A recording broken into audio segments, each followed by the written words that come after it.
हमने chapter 3 start किया था वैज्ञानिक पद्धति, जिसके अंतर्गत हम विज्ञान का अध्ययन कर चुके हैं कि विज्ञान वह विषय है या विज्ञान उसे कहा जाता है जिसके अंतर्गत वैज्ञानिक पद्धति का प्रयोग करते हुए अध्ययन किया जाता है। अब हम वैज्ञानिक पद्धति का अध्ययन करने के लिए जा रहे हैं। वैज्ञानिक पद्धति वह है जिसके अंतर्गत व्यवस्थित ढंग से ज्ञान का संचय किया जाता है।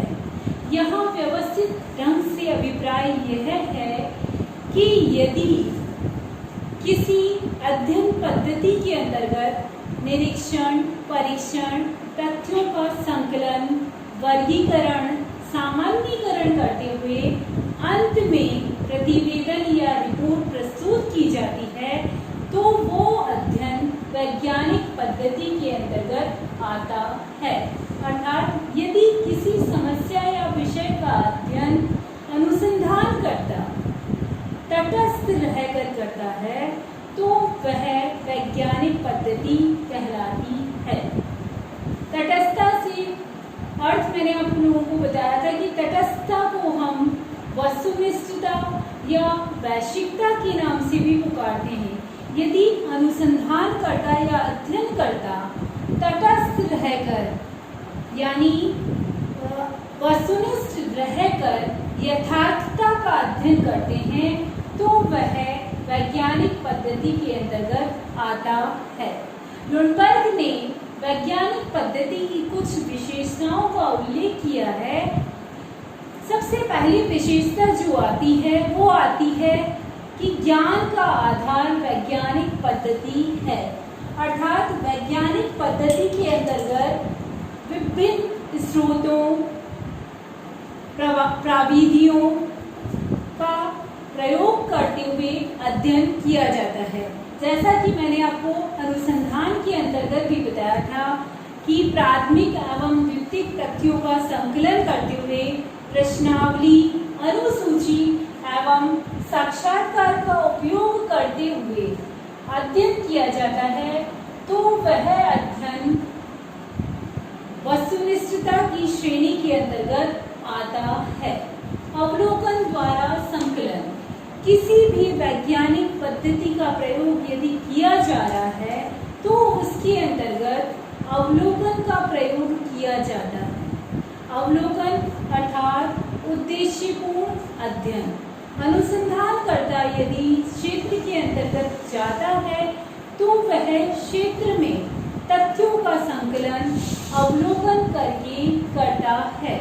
वर्गीकरण एवं विश्लेषण, जैसा कि हमने विज्ञान के अंतर्गत भी पढ़ा है और अनुसंधान के अंतर्गत भी पढ़ा है कि कोई भी अध्ययन यदि किया जाता है तो उस अध्ययन के द्वारा जिन तथ्यों का संकलन किया जाता है उन संकलित तथ्यों को समान विशेषताओं के आधार पर वर्गों में विभाजित किया जाता है तो वह वर्गीकरण कहलाता है और वर्गीकरण करने के पश्चात उनका विश्लेषण किया जाता है। क्या है का अध्ययन? क्या है? जैसा कि वस्तुनिष्ठता, तटस्थता या फिर वैश्विकता, वो भी क्या है के अंतर्गत आती है। अर्थात अनुसंधानकर्ता क्षेत्र में जिन तथ्यों को जिस रूप में देखता है उनका उसी रूप में अध्ययन करना क्या है का अध्ययन कहलाता है। अर्थात यथार्थता का अध्ययन करना क्या है का अध्ययन कहलाता है, जो कि वैज्ञानिक पद्धति की एक महत्वपूर्ण विशेषता मानी जाती है। कार्य कारण संबंधों की प्राप्ति, यदि तथ्यों का संकलन किया गया है, किसी समस्या का अध्ययन किया गया है या फिर किसी घटना का अध्ययन किया गया है तो वो घटना किसी जादुई प्रकार से घटित नहीं होती है, बल्कि उस घटना के पीछे किसी न किसी कारण का होना अवश्य पाया जाता है और अनुसंधानकर्ता वैज्ञानिक पद्धति का प्रयोग करते हुए घटना या समस्या के पीछे छिपे कारणों की खोज करता है तो उन कारण संबंधों का जानना भी वैज्ञानिक पद्धति के अंतर्गत आता है। ऐसे सिद्धांतों की स्थापना, जैसा कि हमने अनुसंधान के अंतर्गत भी पढ़ा कि व्यक्ति या अनुसंधानकर्ता जो है तथ्यों का संकलन करके कार्य कारण संबंधों की प्राप्ति करके वर्गीकरण एवं विश्लेषण करके अंत में प्रतिवेदन और रिपोर्ट प्रस्तुत करता है, तो उसके अंतर्गत सिद्धांतों की स्थापना की जाती है या फिर नियमों का प्रतिपादन किया जाता है। तो वैज्ञानिक पद्धति की एक महत्वपूर्ण विशेषता के अंतर्गत सिद्धांतों की स्थापना भी आती है। अब जो सिद्धांत प्रतिपादित हो चुके हैं, जिन सिद्धांतों का प्रतिपादन किया जा चुका है, उन सिद्धांतों की पुनर्परीक्षा यानी दोबारा उनका परीक्षण भी वैज्ञानिक पद्धति के अंतर्गत संभव है। क्यों संभव है? क्योंकि जिस भी घटना, जिस भी समस्या या जिस भी विषय का अध्ययन हमने किया था, तो वो समाज के अंतर्गत रहकर ही किया था, यानी सामाजिक घटना का अध्ययन ही किया था। तो वो सामाजिक घटना यदि किसी और समय पे दोबारा घटित होती है, तो पहले जो नियम या सिद्धांत बन चुके हैं, उन नियमों या सिद्धांतों की पुनर्परीक्षा संभव है। ऐसे सिद्धांत सार्वभौमिक है। यहाँ मैं आपको सार्वभौमिकता का अर्थ बताना चाहूंगी कि समाज में या समाजशास्त्र में या सामाजिक विज्ञानों के अंतर्गत जिन भी नियमों का प्रतिपादन किया जा चुका है या फिर जिन भी सिद्धांतों का प्रतिपादन किया जा चुका है, उन नियमों या सिद्धांतों को समाज पर जब लागू किया जाता है, तो वो नियम उस समय सार्वभौमिकता के अंतर्गत आ जाते हैं। क्यों आते हैं? कि यदि समाज में परिस्थितियां समान रहती है, तो वो नियम या सिद्धांत जो है वो सभी समाजों और कालों में लागू हो सकते हैं। अर्थात सार्वभौमिकता का अर्थ क्या हुआ कि यदि समाज में परिस्थितियां समान रहती है, तो जो भी सिद्धांत प्रतिपादित हो चुके हैं, उन सभी सिद्धांतों को सभी समाजों एवं सभी कालों में लागू किया जा सकता है। बशर्ते यह है कि परिस्थितियां जो है समान रहनी चाहिए। भविष्यवाणी वैज्ञानिक पद्धति की एक बहुत महत्वपूर्ण विशेषता मानी जाती है और विज्ञान और अनुसंधान की भी महत्वपूर्ण विशेषता मानी जाती है। मैंने अभी आपको विज्ञान के अंतर्गत भी बताया था कि वर्तमान का अध्ययन करके भविष्य के बारे में अनुमान लगा लेना भविष्यवाणी के अंतर्गत आता है।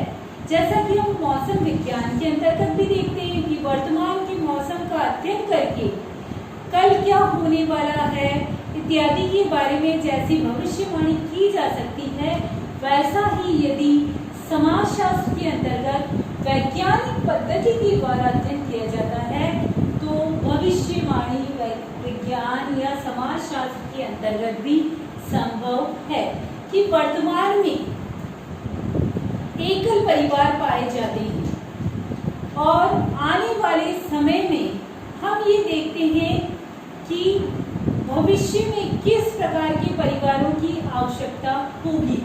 तो ये भविष्यवाणी जो है वो वैज्ञानिक पद्धति का महत्वपूर्ण अंग है।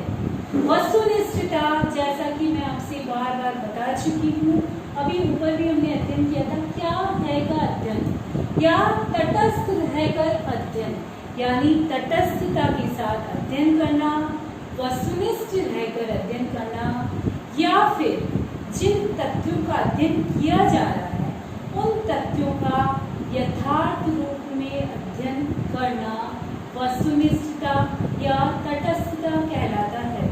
अर्थात जो समाज समाजशास्त्री या जो अनुसंधानकर्ता अध्ययन के लिए जा रहा है वो अध्ययन करते समय यथार्थता का अध्ययन करे और अपने पूर्वाग्रह या पूर्व विचार जो उसकी मस्तिष्क में है अध्ययन करते समय उन पूर्व विचारों का पूर्वाग्रहों का त्याग करे तो वो अध्ययन हमारा वैज्ञानिक पद्धति के अंतर्गत आता है। ये तो हमने पढ़ी वैज्ञानिक पद्धति की विशेषताएं। विशेषताओं के बाद अब हम पढ़ेंगे वैज्ञानिक पद्धति के चरण। वैज्ञानिक पद्धति के चरण स्टूडेंट्स मैं आपको बताना चाहूंगी, हमने अनुसंधान के चरण पढ़े थे, अनुसंधान के चरण या प्रक्रिया पढ़ी थी। वो अनुसंधान की प्रक्रिया या चरण लगभग हमारी वैज्ञानिक पद्धति के चरण जो है उनसे लगभग समान हैं। जैसा कि हमने वैज्ञानिक पद्धति या अनुसंधान में पढ़ा था कि अनुसंधान का सबसे पहला चरण जो है वो आता है समस्या या विषय का चुनाव। वैज्ञानिक पद्धति के अंतर्गत भी प्रथम चरण जो आता है वो आता है समस्या या विषय का चुनाव। मैंने आप लोगों को बताया था कि विषय ऐसा होना चाहिए जो कि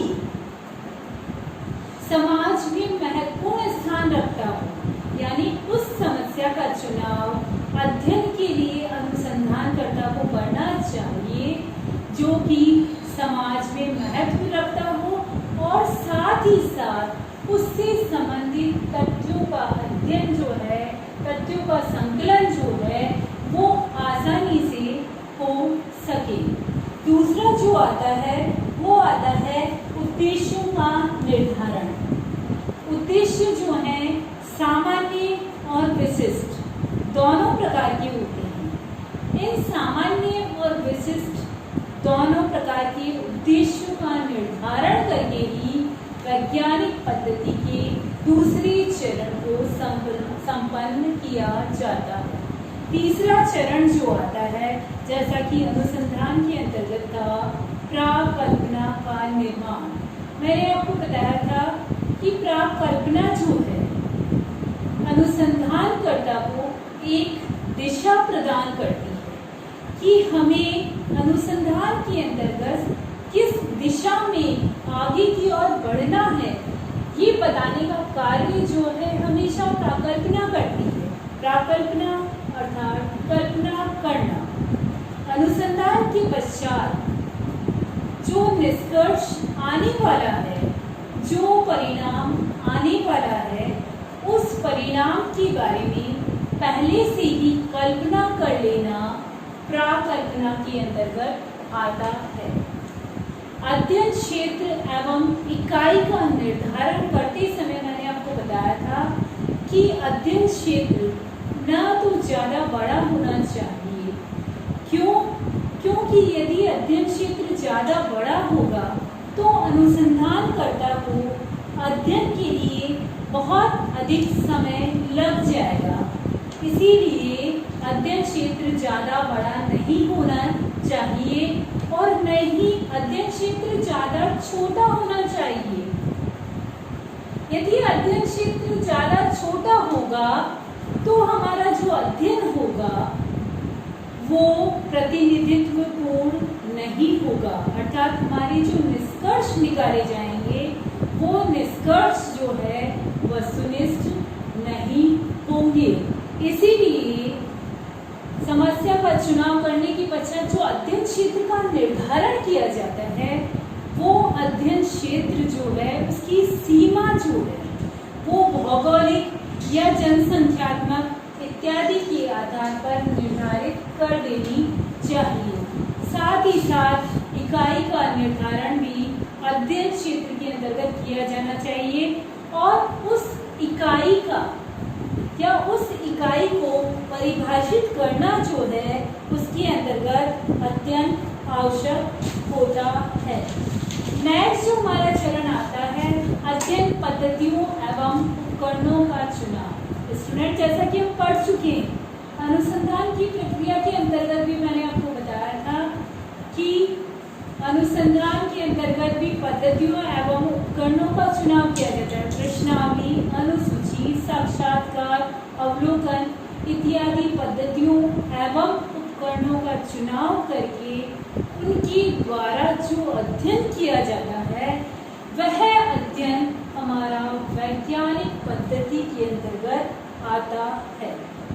अवलोकन, बार बार हर चैप्टर में अवलोकन रिपीट हो रहा है। विज्ञान की विशेषताओं के अंतर्गत भी मैंने आपको बताया था, अनुसंधानकर्ता के द्वारा कोई भी अध्ययन जब क्षेत्र में प्रारंभ किया जाता है तो वह उद्देश्यपूर्ण होता है, और उद्देश्यपूर्ण अध्ययन जो है यानी देखकर, क्षेत्र में तथ्यों को देखकर, उद्देश्य को ध्यान में रखकर उनका अध्ययन करना अवलोकन के अंतर्गत आता है।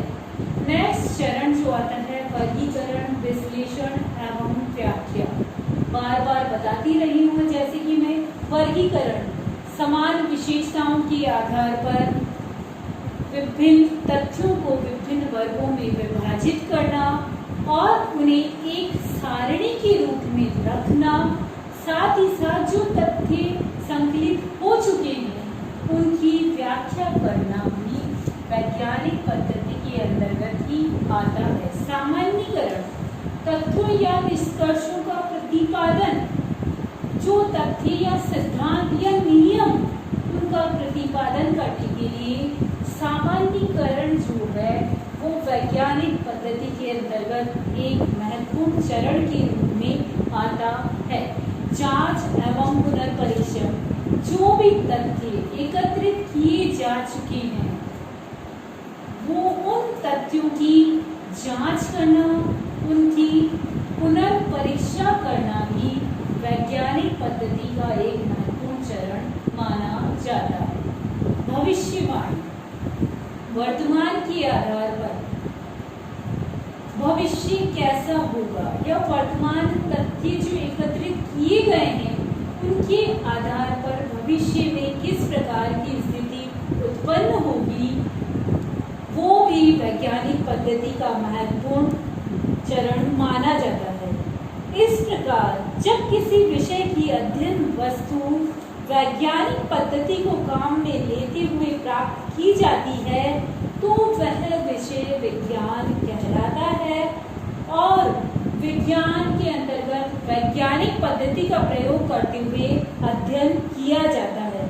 जैसा कि कार्ल पियर्सन ने कहा है कि सत्य में पहुंचने के लिए हमें कोई भी लघु या संक्षिप्त मार्ग दिखाई नहीं देता, बल्कि सत्य निष्कर्ष निकालने के लिए हमेशा हमें वैज्ञानिक पद्धति का प्रयोग ही करना पड़ता है।